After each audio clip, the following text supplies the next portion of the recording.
जय हिंद दोस्तों। आज हम जो है वृत्त को डिस्कस करेंगे, सर्किल को डिस्कस करेंगे। तो पहले हम ये जानेंगे कि वृत्त किसे कहते हैं।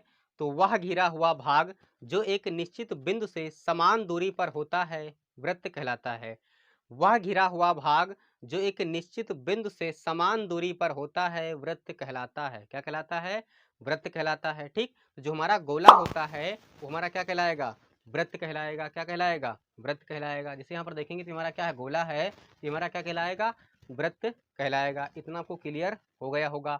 अब बात ये आती है कि इसका केंद्र क्या होता है। ठीक, जिसके बीचों बीच में जो बिंदु होगा, जिसके बीचों बीच में बिंदु होगा, वही हमारा बिंदु क्या कहलाएगा? केंद्र कहलाएगा। क्या कहलाएगा? केंद्र कहलाएगा। ठीक, तो जो हमारी गोल गोल आकृति है ये हमारी क्या है? वृत्त है। ठीक, जो हमारा बिंदु है ये क्या है? केंद्र है। क्या है? केंद्र है। ठीक, अब बात ये आती है कि इसकी परिधि क्या होती है। ठीक, जो ऊपरी हिस्सा होता है ये हमारा क्या कहलाता है? परिधि। ये हमारा क्या है? परिधि। ठीक, जो हमारी लाइन है ये हमारी लाइन क्या कहलाएगी? परिधि कहलाएगी। क्या कहलाएगी?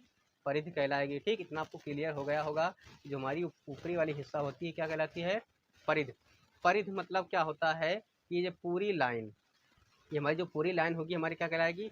परिधि कहलाएगी। क्या कहलाएगी? परिधि कहलाएगी। ठीक, इतना आपको क्लियर हो गया होगा। ये हमारा केंद्र है, जो बिंदु है हमारा क्या कहलाएगा? केंद्र कहलाएगा। ठीक, अब बात ये आती है कि इसकी त्रिज्या क्या होती है। ठीक, तो केंद्र से परिधि तक की दूरी हमारी क्या कहलाएगी? त्रिज्या कहलाएगी। क्या कहलाएगी? त्रिज्या कहलाएगी। केंद्र से परिधि तक की दूरी त्रिज्या कहलाती है। ठीक, केंद्र से परिधि तक की दूरी त्रिज्या कहलाती है। ठीक, यहाँ हमारा केंद्र है, ये क्या है? परिधि है। ठीक, तो इसकी दूरी जो हमारी होगी क्या कहलाएगी? त्रिज्या कहलाएगी। ऐसे इधर क्या है? ये केंद्र है, यह क्या है? परिधि है। यहाँ से यहाँ तक की दूरी क्या कहलाएगी? त्रिज्या। क्या कहलाएगी? त्रिज्या कहलाएगी। इतना आपको क्लियर हो गया होगा। इस केंद्र से परिधि तक की दूरी त्रिज्या, इस केंद्र से परिधि तक की दूरी त्रिज्या कहलाएगी। ठीक, अब इसमें जो व्यास क्या होता है कि जो पूरी लाइन, एक त्रिज्या ये, एक त्रिज्या ये, दोनों त्रिज्या को मिला देंगे तो क्या हो जाएगा? हमारा व्यास कहलाएगा। क्या कहलाएगा? व्यास कहलाएगा। ठीक, यहाँ से यहाँ तक की दूरी जो हमारी हो जाएगी क्या हो जाएगी? व्यास। व्यास को लिखते हैं डी से, त्रिज्या को आर से। ठीक, ये हमारी पूरी दूरी क्या कहलाएगी? व्यास कहलाएगी। ठीक, जैसे यहाँ पर देखेंगे कि हमारा क्या है? केंद्र है, यहाँ से यहाँ तक की दूरी और यहाँ से यहाँ तक की दूरी, ये भी क्या त्रिज्या है, ये भी क्या है? त्रिज्या है। ठीक, तो इन दोनों यहाँ से यहाँ तक की पूरी दूरी ये हमारी व्यास कहलाएगी। या इस केंद्र से यहाँ तक की दूरी, इस केंद्र से यहाँ तक की दूरी त्रिज्या है। ठीक, लेकिन जब पूरी दूरी देखेंगे तो हमारी क्या कहलाएगी? यहाँ से यहाँ तक पूरी दूरी क्या कहलाएगी? व्यास कहलाएगी। क्या कहलाएगी? व्यास कहलाएगी। ठीक, ये हमारी पूरी दूरी क्या कहलाएगी? व्यास कहलाएगी। यहाँ पर एक चीज दिखाई पड़ रहा होगा कि जो हमारा व्यास होगा वो दो त्रिज्या के दुगना होगा। त्रिज्या के क्या होगा? दुगना होगा, क्योंकि एक त्रिज्या ये है, एक त्रिज्या क्या है? ये है। दोनों को जोड़ देंगे तो क्या हो जाएगा? 2r हो जाएगा। आर आर को जोड़ेंगे तो क्या हो जाएगा? 2r हो जाएगा। वो किसके बराबर होगा? डी के। ठीक, तो हमारा जो व्यास होता है वो त्रिज्या के दुगना होता है। जो हमारा व्यास होता है वो क्या होता है? त्रिज्या के दुगना होता है। कितना होता है? दुगना होता है। क्यों? क्योंकि यहाँ पर देखिए ये क्या है? आर है, ये भी क्या है? आर है, और ये दोनों को मिलाने के फिर क्या मिलता है? हमारा व्यास बनता है। ठीक, तो ये क्या है? आर है, आर आर आर जोड़ देंगे तो 2r हो जाएगा। ये क्या है? व्यास है। ठीक, तो डी बराबर क्या हो जाएगा? 2r हो जाएगा। डी बराबर क्या हो जाएगा? 2r हो जाएगा। ठीक, तो जो हमारा व्यास होता है वो त्रिज्या के क्या होता है? दुगना होता है। इतना आपको क्लियर हो गया होगा। ठीक है, अब हम जो है लिखते हैं सूत्र। ठीक, लिखेंगे वृत्त की त्रिज्या। वृत्त की त्रिज्या क्या होती है? आर होती है। वृत्त की त्रिज्या क्या होती है? आर होती है। ठीक, और वृत्त की व्यास, ठीक, वृत्त की त्रिज्या क्या होती है? आर होती है। तो जो वृत्त का व्यास होगा, वृत्त का व्यास क्या होता है? डी होता है। वृत्त का व्यास क्या होता है? डी। तो डी बराबर क्या हो जाएगा? 2r। क्यों? क्योंकि जो व्यास होता है त्रिज्या के दुगना होता है। ठीक, तो व्यास क्या हो जाएगा? त्रिज्या के दुगना हो जाएगा। ठीक, इतना आपको क्लियर हो गया होगा। अब बात आती है कि परिधि क्या होता है। ठीक, देखेंगे परिधि। तो वृत्त का परिधि, वृत्त की परिधि, वृत्त की परिधि, तो वृत्त की परिधि होती है 2πr। जो वृत्त की परिधि होगी क्या होगी? 2πr होगी। ठीक, वृत्त की त्रिज्या r है, वृत्त की जो व्यास होगा, वृत्त का व्यास क्या होगा? 2r होगा। वृत्त की जो परिधि होगी क्या हो जाएगा? 2πr। ठीक, जो वृत्त की परिधि होगी क्या हो जाएगी 2 पाई r हो जाएगी। ठीक, अब बात आती है वृत्त का क्षेत्रफल क्या होता है। वृत्त का क्षेत्रफल, वृत्त का क्षेत्रफल होता है पाई आर स्क्वायर। जो वृत्त होता है इसका क्षेत्रफल क्या होता है पाई आर स्क्वायर होता है। ठीक, जो ऊपर वाला भाग ये हमारा परिधि है और जो इसके अंदर वाला भाग है वो हमारा क्या है क्षेत्रफल है। ठीक, जो ऊपर वाली ये लाइन है ये हमारी क्या परिधि है, जो इसकी लाइन के अंदर वाला भाग है ये हमारा क्या कहलाएगा क्षेत्रफल कहलाएगा। ठीक, तो वृत्त की परिधि क्या होती है 2 पाई आर होती है और वृत्त की जो वृत्त का जो क्षेत्रफल होता है, वृत्त का क्षेत्रफल क्या होता है पाई आर स्क्वायर होता है। क्या होता है पाई आर स्क्वायर होता है। ठीक, इतना आपको क्लियर हो गया होगा। अब बात ये आती है कि अब इसको मान लीजिए हमारा क्या है वृत्त है, अब इस वृत्त को दो खंड कर देंगे, आधा आधा कर देंगे, तो यहाँ पर क्या हो जाएगा अर्धवृत्त की परिधि और अर्धवृत्त का क्षेत्रफल। ठीक, इसलिए हमारा क्या है वृत्त है, ये हमारा क्या है वृत्त है। ठीक, यहाँ पर सही से नहीं बन रहा है क्योंकि समझ लीजिए कि हमारा क्या है वृत्त, ये भी क्या अच्छे से बना नहीं है। ठीक, टेढ़ा हुआ है हल्का से, इसमें क्योंकि बन नहीं पा रहा है सही से, तो ये हमारा क्या है, ये हमारा क्या है वृत्त है। क्या है वृत्त है। ठीक, इसको हम अगर हम दो खंड कर देते हैं, क्या कर देंगे दो खंड कर देंगे, तो एक खंड ये हो जाएगा, एक खंड क्या हो जाएगा ये हो जाएगा। एक खंड हमारा ऐसे होगा, ऐसे होगा, ऐसे हो जाएगा। ठीक, एक खंड हमारा जो है जल्दी देख लीजिए, एक खंड हमारा ऐसे होगा। ठीक है, एक खंड क्या होगा ऐसे होगा। अब यहाँ पर देखेंगे इसका जो हमारा अर्धवृत्त, ये हमारा क्या है अर्धवृत्त है। क्या है अर्धवृत्त है। अब अर्धवृत्त का क्या देखेंगे परिधि देखेंगे, क्या देखेंगे परिधि देखेंगे। ठीक, तो यहाँ पर देखेंगे जो अर्धवृत्त की परिधि होगी, तो अर्धवृत्त की परिधि क्या हो जाएगी, ये हमारी परिधि है, ये भी क्या हो जाएगी परिधि।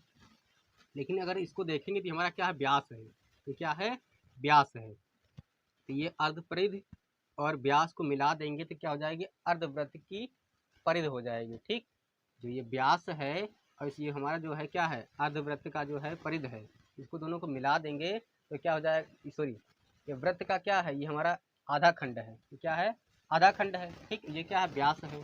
ठीक, ये हमारा क्या परिधि है, ये क्या है परिधि है। ये पूरी परिधि का क्या है, अगर इसको दो खंड कर दिए हैं तो क्या हो जाएगा बटे में दो हो जाएगा। ठीक, जो वृत्त की परिधि होती है क्या होती है 2 पाई आर होती है। जो वृत्त की परिधि होती है क्या होती है 2 पाई आर होती है। अब इसका क्या किया गया आधा किया गया है, तो क्या हो जाएगा बटे में दो हो जाएगा। आधे करने मतलब क्या बटे में दो हो जाएगा। ठीक, तो ये दो से दो क्या हो जाएगा कट जाएगा, बचेगा पाई आर, क्या हो जाएगा पाई आर हो जाएगा। ठीक, देखिए यहाँ पर जो वृत्त का परिधि होता है, वृत्त की परिधि होती है क्या होती है 2 पाई आर, जो वृत्त की परिधि होती है क्या होती है 2 पाई आर होती है। अब यहाँ पर आधा हुआ है तो क्या हो जाएगा बटे में दो हो जाएगा, तो टू से टू कट जाएगा तो क्या बचेगा पाई आर। लेकिन यहाँ पर व्यास भी तो दिया है, ये हमारा क्या है व्यास है ना, तो व्यास क्या होता है व्यास होता है 2r, क्या होता है 2r, तो इसमें 2r क्या कर देंगे जोड़ देंगे, 2r क्या कर देंगे जोड़ देंगे। ठीक है, तो हमारा जो है क्या आ जाएगा pi r plus 2r, pi r plus 2r आ जाएगा। देखिए यहाँ पर ये हमारा क्या है व्यास है, तो यहाँ से यहाँ तक की दूरी क्या है परिधि है, लेकिन किसकी अर्ध है। लेकिन यहाँ पर ये भी तो जोड़ेंगे क्योंकि हम परिधि मतलब क्या होता है पूरा, परिधि मतलब पूरा, इस पूरे को क्या करेंगे हम निकालेंगे ना, पूरे को निकालेंगे तो इसमें व्यास भी है, क्या है व्यास है। तो वृत्त की परिधि क्या होती है 2 पाई आर होती है। जो वृत्त की परिधि है क्या होती है 2 पाई आर होती है। इसको क्या कर देंगे हम, जो है अर्ध कह रहा तो अर्ध मतलब आधा, तो 2 से 2 क्या हो जाएगा, ये आप देखिए 2 पाई आर होती है, अर्ध करेंगे मतलब आधा कर देंगे तो बटे में दो हो जाएगा, 2 से 2 क्या हो जाएगा कट जाएगा, हमारा क्या आ जाएगा पाई आर आ जाएगा, क्या आ जाएगा पाई आर आ जाएगा। ठीक, लेकिन यहाँ पर व्यास भी दिया है तो व्यास क्या हो जाएगा 2r हो जाएगा, व्यास क्या हो जाएगा 2r।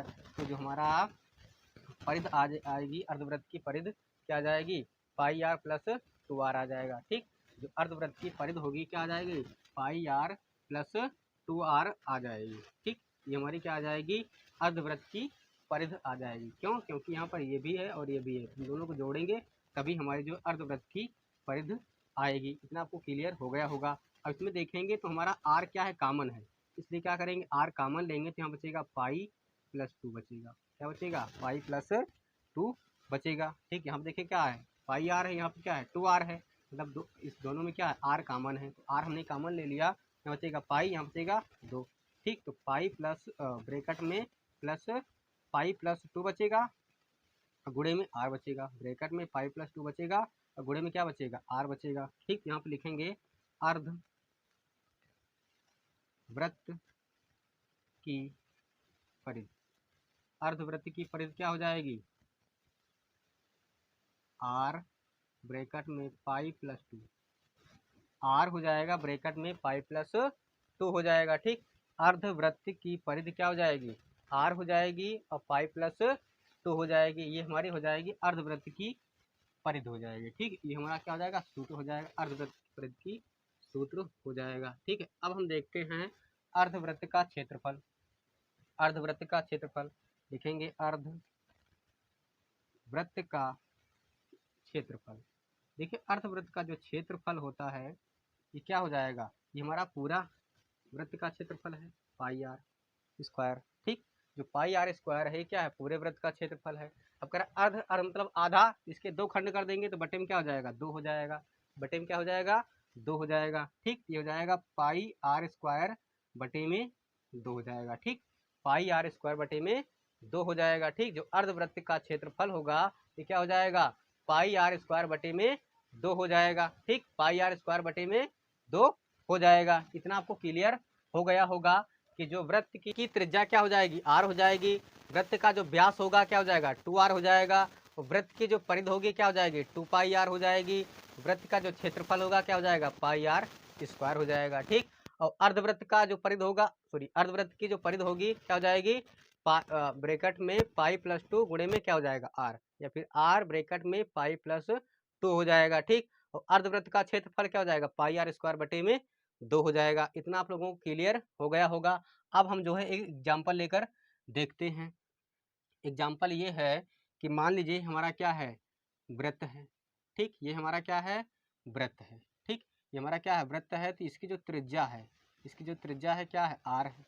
त्रिज्या क्या है, आर है।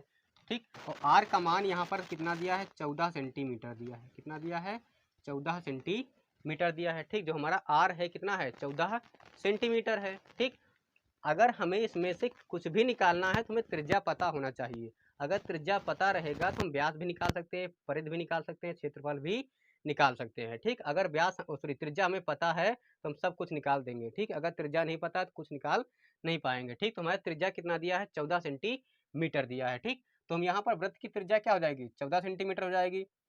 वृत्त का व्यास क्या हो जाएगा, 2r होता है, दुगना होता है तो क्या हो जाएगा, इसका दुगना हो जाएगा। ठीक, तो लिखेंगे हम जो है वृत्त का व्यास, वृत्त का व्यास, वृत्त का व्यास क्या हो जाएगा, 2r। आर का मान कितना दिया है, 14, तो 14 हो जाएगा। तो 2 गुणे 14 हो जाएगा, इसका दुगना हो जाएगा, कितना हो जाएगा, 28 सेंटीमीटर। कितना हो जाएगा, 28 सेंटीमीटर हो जाएगा। ठीक, क्यों, क्योंकि त्रिज्या क्या होता है, आर होता है, और व्यास क्या होता है, त्रिज्या का दुगना। तो दुगना कितना हो जाएगा, 28 हो जाएगा, 28 सेंटीमीटर हो जाएगा। ठीक, अब देखेंगे वृत्त की परिधि। वृत्त की परिधि क्या होती है, वृत्त की परिधि, वृत्त की परिधि हमारी होती है 2 पाई आर। क्या होती है, 2 पाई आर होती है। ठीक, जो वृत्त की परिधि होती है क्या होती है, 2 पाई आर होती है। तो 2 इंटू पाई, अब देखिए यहाँ पर पाई, पाई का मान हमारा होता है 22/7। कितना होता है, 22/7 होता है, या फिर होता है 3.14। 22/7 होता है, या फिर दशमलव में देखेंगे तो 3.14 होता है। ठीक, जो पाई का मान होगा 22/7 होगा, या फिर दशमलव में 3.14 हो जाएगा। ठीक, अब यहाँ पर देखेंगे तो पाई का मान क्या रखेंगे, 22/7 रखेंगे। क्या रखेंगे, 22/7 रखेंगे। ठीक, और आर का मान कितना दिया है, 14 दिया, तो 14 रख देंगे। ठीक, 2 हो जाएगा गुणे पाई, पाई का मान कितना है, 22/7 गुणे आर, आर का मान कितना दिया है, 14, तो 14 हो जाएगा। ठीक, अब इसको काट देंगे तो 2 से कट जा सॉरी 7 से कट जाएगा, 7 एकम 7, 7 दूना 14। ठीक, अब इसको गुणा कर देंगे तो आ जाएगा 88। कितना आ जाएगा, 88 आ जाएगा सेंटीमीटर। ठीक, 22 का गुणा करेंगे 2 से 44 आएगा, 44 का गुणा कर देंगे 2 से तो 88 आ जाएगा। ठीक, 88 सेंटीमीटर हो जाएगा। यह हमारा हो गया वृत्त की परिधि। ठीक, अब क्या निकालेंगे, वृत्त का क्षेत्रफल। क्या निकालेंगे, वृत्त का क्षेत्रफल। ठीक, वृत्त का क्षेत्रफल क्या हो जाएगा, देखिए क्षेत्रफल क्या होता है, पाई आर स्क्वायर होता है। क्या होता है, पाई आर स्क्वायर होता है। जो अर्ध सॉरी हाँ, वृत्त का क्षेत्रफल क्या होता है, पाई आर स्क्वायर होता है। पाई का मान क्या है, 22/7 है, गुणे आर, आर का मान कितना दिया है, 14, तो 14 का क्या हो जाएगा, स्क्वायर हो जाएगा। कितना हो जाएगा, स्क्वायर हो जाएगा। ठीक, पाई का मान 22/7 गुणे आर, आर का मान कितना दिया है, 14, स्क्वायर लगा तो स्क्वायर लगा देंगे। ठीक, अब 22/7 लिखेंगे गुणे 14 को खोलेंगे या फिर 14 के स्क्वायर कर दीजिए या फिर 14 को 2 बार गुणा करके लिख दीजिए। स्क्वायर का मतलब होता है कि उसको 2 बार गुणा करके लिख देना, ठीक। तो यहाँ पर क्या कर दिए, 2 बार गुणा करके लिख दिए। 7 एकम 7, 7 दूना 14, 7 दूना 14 आ गया। 7 से काट देंगे, 7 एकम 7, 7 दूना 14 आ गया, ठीक। ये हो जाएगा हमारा, हो जाएगा 44 गुणे 14, कितना हो जाएगा 44 गुणे 14। अब इसका गुणा करेंगे तो आ जाएगा 616, कितना आ जाएगा 616 सेंटीमीटर स्क्वायर, 616 सेंटीमीटर स्क्वायर हो जाएगा, ठीक। क्यों? क्योंकि जो क्षेत्रफल होता है वो मीटर स्क्वायर में होता है, किसमें होता है, मीटर स्क्वायर में होता है, इसलिए क्या हो जाएगा 616 सेंटीमीटर स्क्वायर हो जाएगा, ठीक। इतना आप लोगों को क्लियर हो गया होगा। अब हम देखेंगे क्या चीज, अर्धवृत्त की परिधि और अर्धवृत्त का क्षेत्रफल, ठीक। तो यहाँ पर क्षेत्र वृत्त का क्षेत्रफल क्या आया है, 616 आया है। अगर अर्ध निकालेंगे तो आधा कर देंगे तो 308 आ जाएगा, कितना आ जाएगा 308 आ जाएगा, ठीक। तो हम यहाँ से जो है इसको मिटा दे रहे हैं।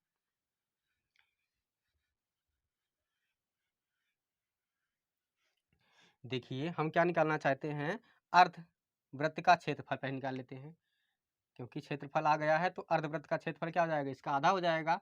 लिखेंगे अर्ध वृत्त का क्षेत्रफल, अर्धवृत्त का क्षेत्रफल क्या हो जाएगा, पाई आर स्क्वायर बटे में 2 होता है, बटे में क्या होता है 2 होता है, ठीक।